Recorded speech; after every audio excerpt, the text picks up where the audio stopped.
que é metodologia, Kel? Aqui eu quero dizer que a gente tem alguns processos e estruturas para criar processos e estruturas. Vocês vão entender um pouquinho melhor lendo aqui junto comigo. Olha só, em vários momentos a gente vai usar essa estrutura de processos internos, que é ERA, estrutura, rotina e ajuste.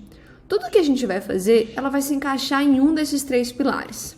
Estrutura é quando a gente está dando início a alguma coisa. Então, ela não existe, a gente precisa organizar. Exemplo, vamos instalar um novo aplicativo, uma nova ferramenta dentro do negócio. Essa ferramenta, ela precisa ser instalada, configurada. Então, ela está em fase de estrutura. Então, organização, faça bem feito desde o começo, isso vai evitar retrabalho. Também é o foco dessa fase de estrutura. Depois que isso está configurado, a gente vai entrar em rotina, a gente vai usar essa ferramenta. E aí pode ser que surjam algumas coisas a serem feitas nela, que são ajustes. Então, enquanto eu estou usando, ela está em fase de rotina. Quando surge alguma coisa para melhoria, ela entra em fase de ajuste. Percebe que isso é um ciclo? Rotina, estrutura, ajuste. Rotina, estrutura, ajuste. E aí, galera, qualquer coisa que a gente for fazer, você sempre vai poder pensar dessa forma, tá? Então, quando você tiver, por exemplo, não é um lançamento em que tem as fases certinhas, como que eu posso organizar isso? Você pode organizar isso através do ERA.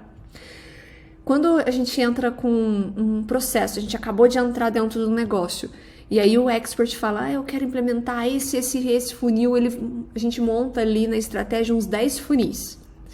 Como que eu defino para ele e oriento ele qual que é a nossa metodologia de trabalho? Olha, a gente vai estruturar um primeiro funil. Esse funil ele vai entrar em fase de rotina, ou seja, a gente vai ligar os motores dele, ele vai começar a rodar. Enquanto ele estiver rodando, vai surgir algumas coisas para a gente ajustar. Enquanto esse funil estiver rodando, a gente começa a estruturar um segundo funil. A partir desse momento que esse segundo funil for para execução, ou seja, ir para a fase de rotina e ajuste, a gente começa a estruturar um terceiro funil. Olha só como que dá clareza isso para você saber exatamente quais os próximos passos você vai dar. Porque senão, cara, você não consegue. Imagina você querer colocar 10 funis no ar ao mesmo tempo. Isso significa que você tem que ter um time muito grande para estar operacionalizando a estrutura desses 10 funis ao mesmo tempo, entendeu? Só que aqui a gente não está falando de ter muita gente, a gente está falando de ser produtivo. Então você precisa pensar como uma engrenagem, como uma linha de produção, entendeu? A montagem de um carro, por exemplo, ele é da mesma forma, ele tem as linhas de produção. Kel, mas antigamente Ford montava um carro por vez. Então, ele tinha essa estrutura, rotina, ajuste, estrutura, rotina, ajuste. A partir do momento que ele foi crescendo, ele começou a colocar mais pessoas. E aí, fazia sentido? É dessa forma? Não, porque aí você começa a trabalhar várias frentes, vários squads em fase de estrutura. E aí, você consegue produzir e ter mais carros prontos em menor tempo. Entendeu? Agora, isso faz sentido isso no começo? Não, então você precisa avaliar cada caso, você precisa avaliar o seu negócio que você está entrando agora. Qual que é a melhor metodologia, a melhor forma? É plugar 10 squads ao mesmo tempo ou pegar um squad e ir trabalhando o processo ali dentro? Estruturou, colocou para execução ali dentro da rotina, passa para outra estrutura, entendeu? Então, reflita sobre isso.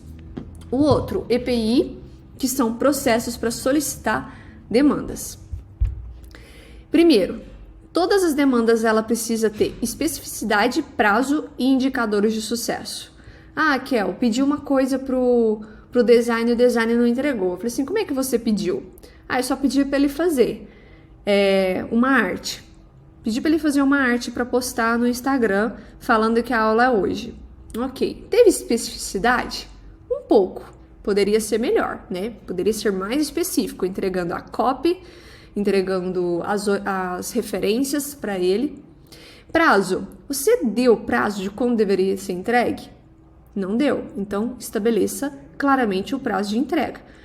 fulano, tá aqui a copy, tá aqui as referências, eu preciso de um post para postar no Instagram hoje à noite, às 20 horas. Você consegue me entregar até às 15 horas para eu conferir? Especificidade e prazo, e ainda deu o indicador de sucesso. O indicador de sucesso seria ele me entregar até às 17 horas para eu conseguir conferir, mas poderia ter outros indicadores de sucesso também. Por exemplo, estar o mais próximo possível da referência. O outro indicador eu poderia dar para ele, olha, seja ousado, busque algo melhor do que essa referência. Também é um indicador, entendeu? Então, especificidade, prazo e indicador de sucesso. Terceira metodologia, o QQR das tarefas. Toda tarefa ela deve ter pelo menos um QR, que é a quantidade e o resultado final esperado, ou a qualidade e o resultado final esperado, ou os três, qualidade, quantidade e resultado final.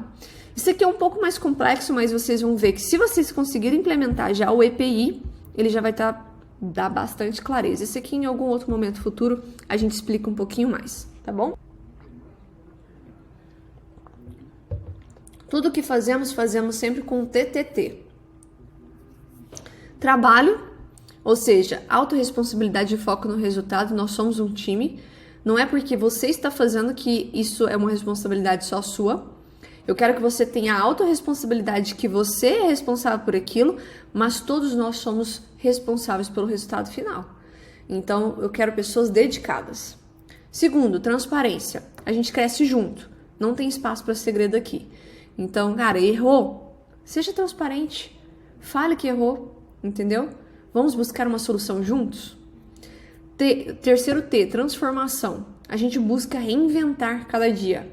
Qual que é a sua transformação hoje? O que hoje você aprendeu de diferente? O que hoje você trouxe de diferencial para o nosso negócio? Quais informações você está buscando do lado de fora e você está conseguindo trazer para cá como forma de agregar valor ao nosso time? É isso. Trabalho, transparência e transformação.